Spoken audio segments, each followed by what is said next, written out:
ठाकुर सेवक हैं, अपने घर में सेवा विराजमान किए हुए हैं। अब जैसे आपको ठाकुर जी के दर्शन के लिए जाना है, जहां तक ठाकुर जी के दर्शन करने के लिए जाना है, हो सके तो पादुका न पहने, नंगे पैर दर्शन करने जाए।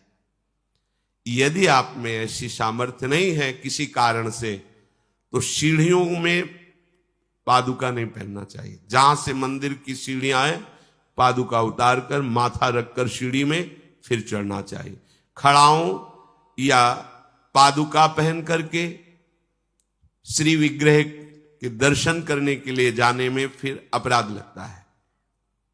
अरे अपने मालिक के दर्शन करने जा रहे हैं, स्वामी के दर्शन करने जा रहे हैं, प्रभु के दर्शन करने जा रहे हैं, तो अपनी कुटिया से और मंदिर तक नंगे पैर जाना चाहिए। ये भावना रखनी चाहिए। भरत जी जा रहे हैं प्रभु के दर्शन करने के लिए, अयोध्या से पैदल ही चले थे, तो सुकुमार चरणारविंद तो बड़े बड़े फफोके छाले पड़ गए थे।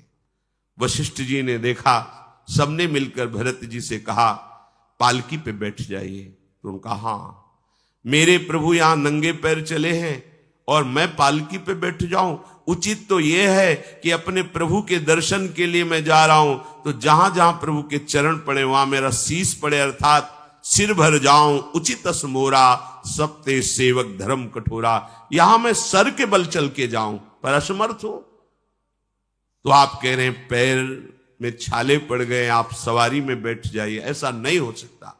तो अपने प्रभु के दर्शन करने के लिए जब जाए, तो हो सके सामर्थ्य हो तो पादुका न पहने, कोई खड़ाऊं चप्पल जूता आदि ना पहने। अगर पहने हैं तो बस सीढ़ी तक ही पहन कर जाए, ऊपर सीढ़ियों के नहीं।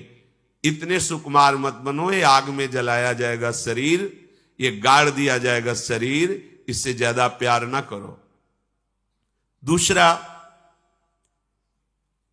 प्रभु के जो उत्सव है, कृष्ण जन्माष्टमी, राधा अष्टमी और भी जो भागवतिक उत्सव हैं, यदि आप अपने आराध्य देव का उत्सव नहीं मनाते हैं तो ये सेवा अपराध है, मनाना चाहिए।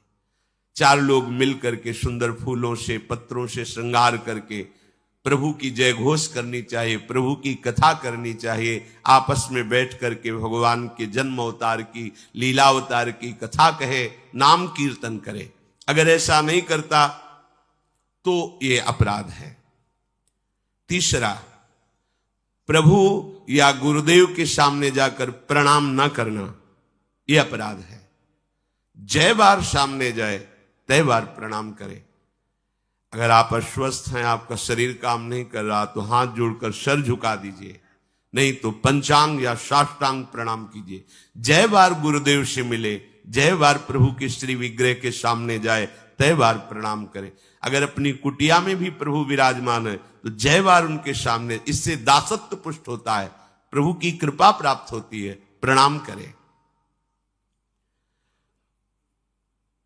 चौथा, यदि आप अपवित्र हैं, शौच में गए हैं और वहां वैसे ही वस्त्र पहने हुए जिसमें आपने शौचालय में प्रवेश किया, शौच किया, उन्हीं वस्त्रों से अपवित्र दशा में प्रभु के सामने नहीं जाना चाहिए। इसीलिए हमारी बुद्धि मलिन हो जाती है, कोई सिद्धांत समझता ही नहीं है। जो शौचालय है उसमें उतने ही वस्त्र पहन कर जाएं जितने हम धो सकते हैं। अगर आपको बार बार शौच लग रही है तो आप कमर से जरूर स्नान करें, यहां से हाथ धो लीजिए, कुल्ला कीजिए, नाक, आंख, कान, इन छिद्रों को पवित्र कीजिए और वही वस्त्र पहनिए, या उनका हो।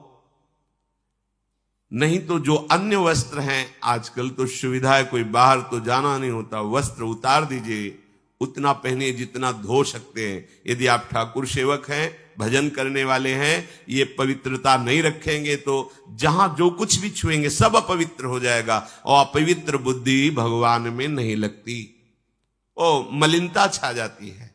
अब ये आज का जो नया समाज है, शास्त्र पवित्रता को जानता ही नहीं है, तो स्वीकार क्या करेगा। और बिना पवित्र हुए हमारे विचार पवित्र नहीं होते। इसलिए कभी अपवित्र दशा में ठाकुर जी के सामने, श्री विग्रह के सामने जाना, सेवा सामग्रियों को छूना, यह अपराध माना गया है। प्रभु के सामने या गुरुदेव के सामने जाके ऐसे करना, एक हाथ से प्रणाम करना, यह सेवा अपराध माना गया है। दोनों हाथ भगवान ने दिए, दोनों को जोड़िए, दोनों को जोड़कर सर झुकाइए, इससे तुम्हें कृपा प्राप्त होती है प्रभु की। प्रभु की कृपा का क्या स्वरूप है? नाम में प्रेम होने लगे, जितेंद्रियता आने लगे, हृदय पवित्र होकर सबके सुख भावना में मगन होने लगे, ये प्रभु की कृपा। छठवां, जब हम प्रभु की परिक्रमा करते हैं तो परिक्रमा करते समय प्रभु के जब सामने आवे तो उनको प्रणाम करें। प्रणाम किया, फिर आगे। 4 परिक्रमा हमारे प्रियालाल की होती है। कभी सामने परिक्रमा नहीं करनी चाहिए, जैसे सामने खड़े ऐसे घूम जाते हैं सामने, नहीं, ऐसा नहीं। प्रभु के सामने ऐसे नहीं घूमना, वहीं खड़े खड़े घूम गए 4, ऐसा नहीं। प्रभु को दाहिने करके प्रदक्षिणा।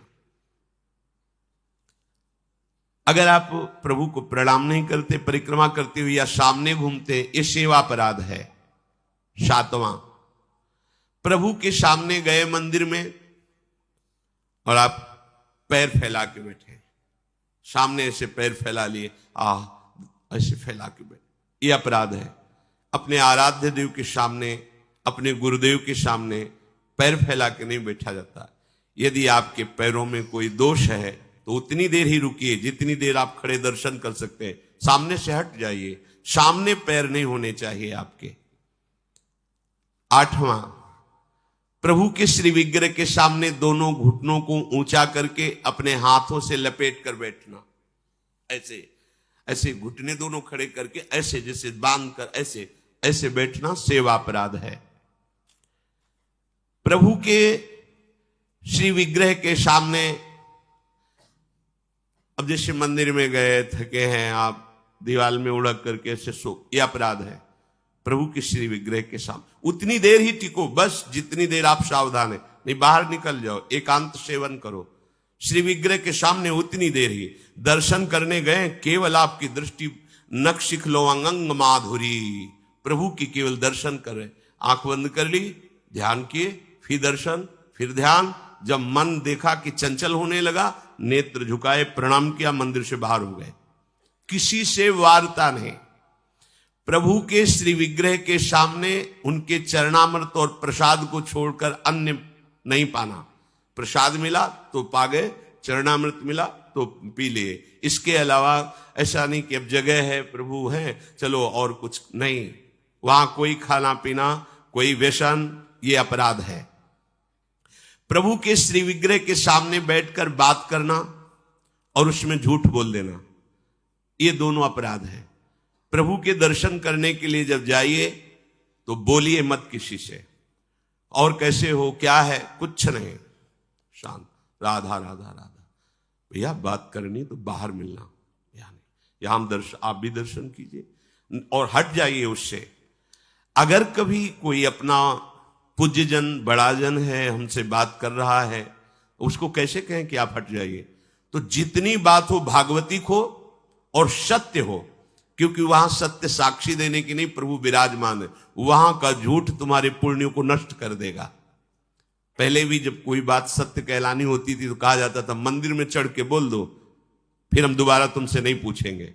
वो हाँ चलो, तो मंदिर में बोल रहा है मतलब सत्य बोल रहा है। प्रभु के सामने झूठ बोलना या अन्य वार्ता करना, यह अपराध है। प्रभु के श्री विग्रह के सामने जोर जोर से किसी को बुलाना, जोर से आवाज नहीं, स्वामी विराजमान है। अगर किसी को बुलाना भी है, इशारे से समीप जाके स्पर्श करके चलो दर्शन करो। प्रभु के श्री विग्रह के सामने आपस में प्रापंचिक बात करना, अगर बात ही करनी, आज देखो कितना सुंदर मोर मुकुट है, आज देखो कितना सुंदर प्रभु का हार है, आज देखो कैसे मकराकृत कुंडल है, आप देख रहे हो, प्रभु ऐसा लग रहा है मुस्कुरा रहे हैं, प्रभु देख रहे हैं। बस उनके विषय की बात करो तो करो, अन्यथा मौन। प्रभु के श्री विग्रह के सामने लड़ाई झगड़ा कर देना, अगर आप बिहारी जी के सामने, राधा वल्लभ जी के सामने, राधा रमण जी के सामने कोई आपको धक्का दे रहा है, कोई आपको कटु व्यवहार कर रहा है, आप चुप रहिए। आपको प्रतिकार नहीं करना, मालिक हैं वो देख रहे हैं, बिल्कुल शांत रहिए। बहुत बड़ा हिसाब हो जाएगा आपका, जन्म जन्मांतरों के अशुभों का नाश हो जाएगा। और अगर लौट कर आपने गाली दे दी और थप्पड़ मार दिया तो ये कलह आपके पुण्यों का नाश कर देगी। बहुत सावधानी से भगवत दर्शन किए जाते हैं। प्रभु के श्री विग्रह के सामने किसी को किसी भी प्रकार से पीड़ा देने की भावना कर लेना, भावना भी नहीं करनी पीड़ा देने की, प्रगट में देने की तो बात जाने दो। नहीं नहीं, प्रभु मानो आपने को कोई पीड़ा पहुंचा है तो प्रभु आप सर्व सामर्थ्यशाली, इसकी बुद्धि शुद्ध कर दो, इसका मंगल हो जाए। तो उसकी शुद्ध होगी कि नहीं, उसका मंगल होगा कि नहीं, प्रभु जाने। आपका मंगल हो जाएगा, आपकी बुद्धि शुद्ध हो जाएगी। प्रभु के श्री विग्रह के सामने किसी को आशीर्वाद देना, आप प्रभु के दर्शन करने गए, कोई आपको प्रणाम कर रहा, खुश रहो, जय हो, जय, नहीं, देखना भी नहीं उधर, सीधे प्रभु की तरफ देखो। वहां कोई भी कहीं भी किसी को भी प्रणाम करे, प्रणाम प्रभु को हो रही है। आप बिल्कुल ये मानकर कि मेरे को प्रणाम कर रहा है उसको आशीर्वाद, बिल्कुल नहीं, प्रभु की तरफ केवल देखें। अगर किसी को